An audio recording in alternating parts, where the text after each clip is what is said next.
れくらいの値打ちがあるだろう。僕が今生きてるこの世界に全てが無意味だって思える。ちょっと疲れてんのかな。手に入れたもんと引き換えにして切り捨てたいくつもの輝き、いちいち憂いていれるほど平和な世の中じゃ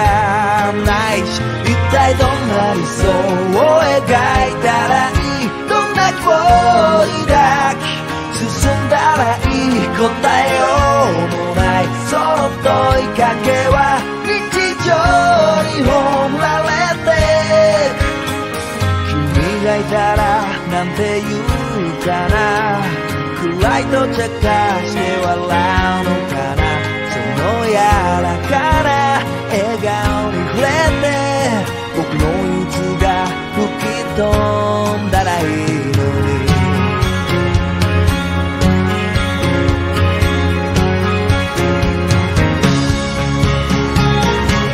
決して捕まえることのできない花火のような光だとしたって、もう一回もう一回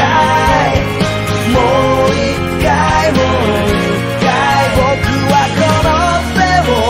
伸ばしたい。誰も皆悲しみを抱いてる、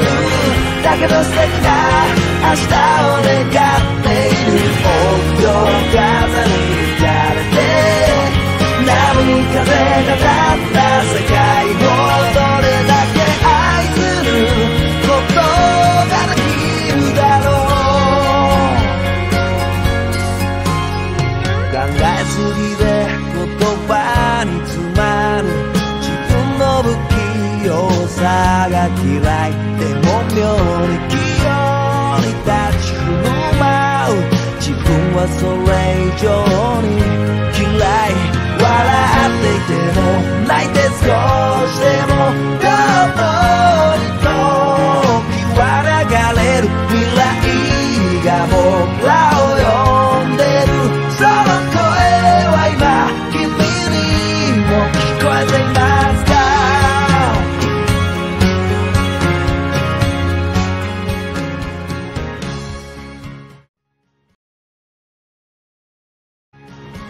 さよなら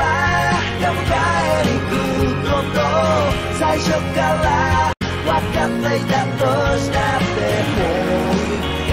もう一回もう一回もう一回。我数到3到。